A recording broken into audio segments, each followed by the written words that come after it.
Luka Doncic's shrug didn't just reveal the gap between Caitlin and Paige, it exposed something deeper, a system desperately clinging to control.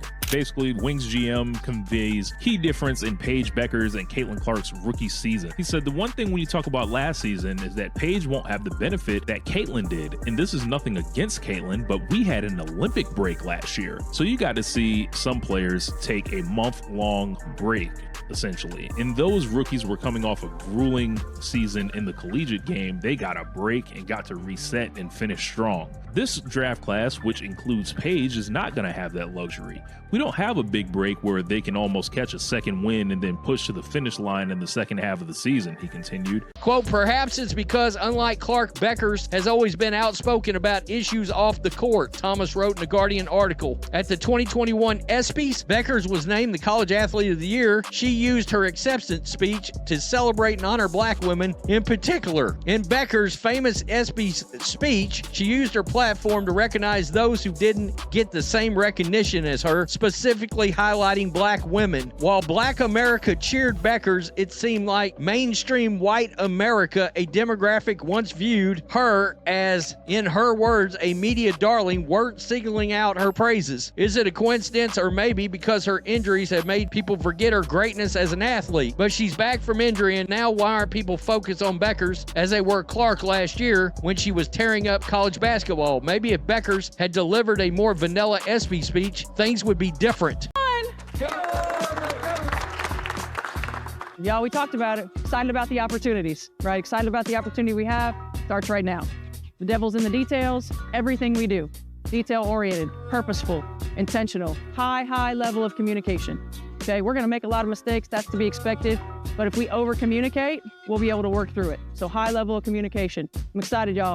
Haven't seen her play in the WNBA. That moment shook the basketball world, because in just 5 seconds, Luka Doncic crushed the fake narrative the media's been trying to sell, that Paige is somehow on Caitlin's level. She's not. And if you're still wondering who's really moving the needle in women's sports, Luka just gave you the answer the whole league is too afraid to say out loud. Let's get to Luka Doncic, who of course plays for the Lakers now after having been traded. Who's your favorite women's basketball player? Caitlin Clark. You don't like Paige Bueckers? Quote, shrugs. She's okay. Haven't seen her play in the WNBA, so, and when he sees her play in the WNBA, he won't be that impressed either. On paper, you could make the case that Paige Bueckers has better college career than Caitlin Clark. But this is the world of television, where you're not judged based on your accomplishments, you're not judged based on your stats, you're judged based on your drawing power. And looking at these ratings for the women's tournament, it is abundantly clear Paige Bueckers might be a star, but she's not a draw. Even Georgia Amoore, who had more assists, was never credited as leading the nation. Why? Because the media needs Paige to be Caitlin's equal, but the numbers don't support that. The narratives are being manufactured, the rivalry is being forced, and Luka Doncic just blew it all up with one shrug. Because without WNBA minutes, there's nothing to evaluate. Therefore, Luka's response wasn't petty, it was professional, it was truth. And it forced fans to ask the question the media keeps avoiding. Why are we still pretending Paige Bueckers is on Caitlin Clark's level? And if you're still wondering who's really moving the needle in women's sports, Luka just gave you the answer the whole league is too afraid to say out loud. When Luka Doncic was asked a simple question, who's your favorite women's basketball player? He could have played it safe. He could have dropped a politically correct answer, thrown out multiple names, or praised Paige Bueckers the way the media has been desperately trying to get fans to do. Instead, he said what most real hoopers already know: Caitlin Clark. No hesitation, no overthinking, just facts. He was asked about his favorite women's basketball player. Listen to this. Who's your favorite women's basketball player? Caitlin Clark? Really?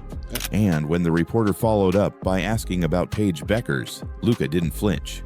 He shrugged. She's okay. Haven't seen her play in the WNBA. That's it. That one moment exposed everything. You know, like Paige Bueckers? No. She's okay. Brianna Turner, once labeled a risky addition due to a resurfaced tweet, has done the exact opposite of what critics expected. On the first day, she and Caitlin executed a flawless pick and roll that ended in an easy finish. No tension, no ego, just clean basketball. Turner even said it herself. Caitlin hasn't even hit her ceiling yet. I'm excited to watch her grow. And of course you have Caitlin.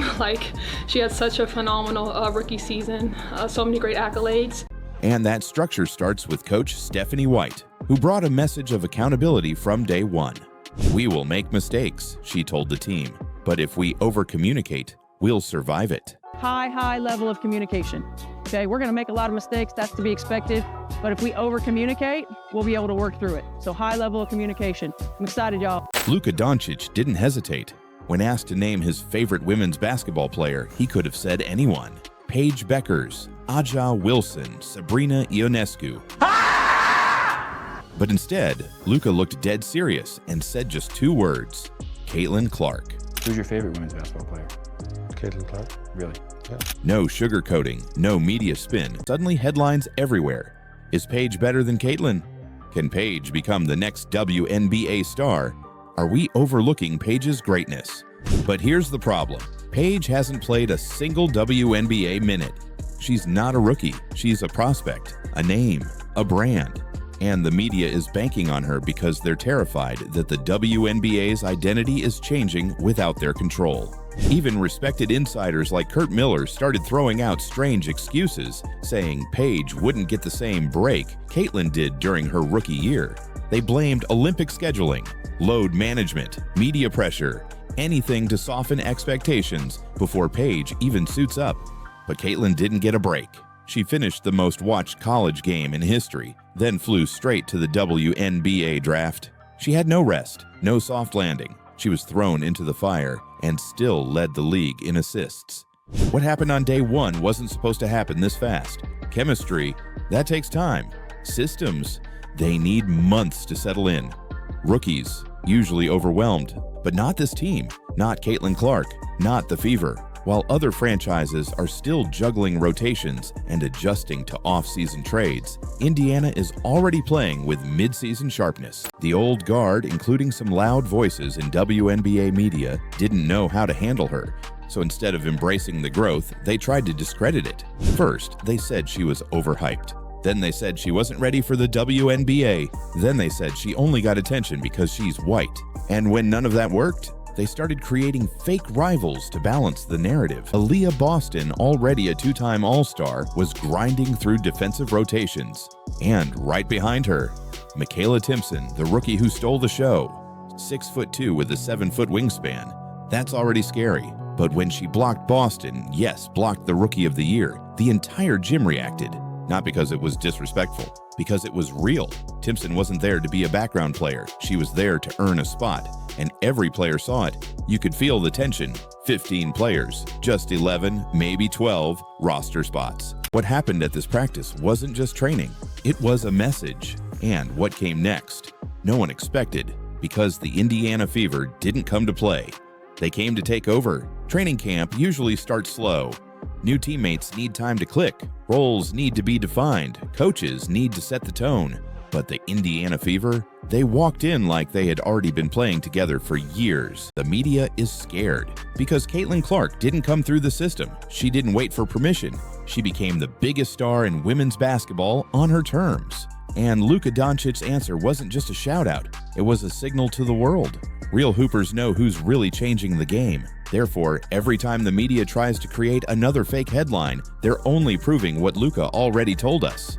In Natalie Esquire heart is so strong, LOL. But Caitlin has, and she's only getting started. That's why this matters. Because the moment Luka made his pick, he didn't just validate Clark's greatness. He exposed the fear behind the media's narrative. The fear that women's basketball is no longer something they can control. That the new face of the league isn't someone they anointed. That she doesn't fit neatly into their boxes. Activist or quiet, political or palatable, legacy or outsider. She's just Caitlin, and she wins. So when you see outlets scrambling to prop up Paige, when you hear excuses about Olympic breaks and rookie fatigue, when you hear the noise about problematic fan bases and undeserved hype, just remember, this is what disruption looks like. Then they said she wasn't ready for the WNBA. Then they said she only got attention because she's white. And when none of that worked, they started creating fake rivals to balance the narrative. We want to see Caitlin Clark and we want to see Paige Bueckers. Caitlin scored more points per game, but Paige was more efficient. Paige Bueckers has had one of the best careers in the history of women's college basketball. Catching lobs, blocking all-stars, shocking everyone in the building. Meanwhile, the veterans, names like DeWanna Bonner and Natasha Howard, didn't flinch. They didn't babysit. They led. What happened at this practice wasn't just training. It was a message. And what came next, no one expected, because the Indiana Fever didn't come to play. They came to take over. You can't Photoshop arenas filled with fans in other cities. You can't fabricate record-breaking trading card sales, primetime ratings, or MVP chants in visiting arenas. Caitlin Clark turned the WNBA into must-watch TV. She turned sports blogs into battlegrounds. She turned casual fans into loyal viewers. And she did it in less than a year. But Caitlin didn't get a break. She finished the most watched college game in history, then flew straight to the WNBA draft. She had no rest, no soft landing. She was thrown into the fire and still led the league in assists. Paige is entering a league that Caitlin rebuilt, and somehow the media is already making excuses. It doesn't stop there. Some outlets even tried to frame Caitlin's fan base as toxic and problematic, claiming only one group is responsible for hate and harassment. Caitlin Clark didn't take anyone's spotlight. She built her own. She didn't wait for gatekeepers. She didn't ride legacy coverage. She earned every bit of attention by doing what no one else in women's basketball history has done. She moved the needle and shattered it.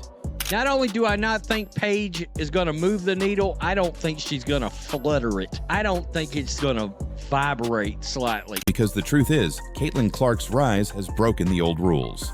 Before Caitlin, the WNBA was a tight-knit circle, small audiences, predictable coverage, media gatekeepers who decided who got the spotlight and who didn't. Players had to say the right things. Fans had to accept what they were told. Then Caitlin Clark came along, and none of that mattered anymore. She broke viewership records. She sold out arenas in cities she didn't even live in. She moved more merchandise than entire franchises. And most importantly, she did it without asking for permission. She led the league in WNBA assists as a rookie. She has the highest selling trading card in women's basketball history. There's another trading card that sold for an absurd amount of money. You'd have to pay $244,000 to have gotten that card. She brought more national attention to women's hoops than any player, male or female, in decades. And that's what separates this Fever team from last year. This isn't just a rebuild, it's a revival. But here's the twist. All eyes were on Caitlin Clark, expecting her to dominate the ball like she did at Iowa. Instead, she did the opposite. She set off ball screens. She moved without the ball. She made quick reads and passed up good shots for better ones. That level of unselfishness, that's rare from a rookie. And it sent a clear message. She's not just here to score. She's here to win. Therefore, when the Fever's projected starters hit the floor, Clark, Boston, Mitchell, Bonner, and Howard, something clicked. Spacing opened up, rotations tightened, plays flowed, and the rest of the WNBA, they started to worry. Clock ticking down, ball in Clark's hands, Dana Bonner urging her to shoot. Caitlin steps back from deep and drills it. But it wasn't just the make, it was what happened after. She bangs her head against the padded wall in celebration. Goofy, lighthearted, and suddenly the whole team is laughing. That's culture. That's connection. It's rare to see a team this unified on day one, but that's what makes this dangerous, because the Fever aren't just getting along,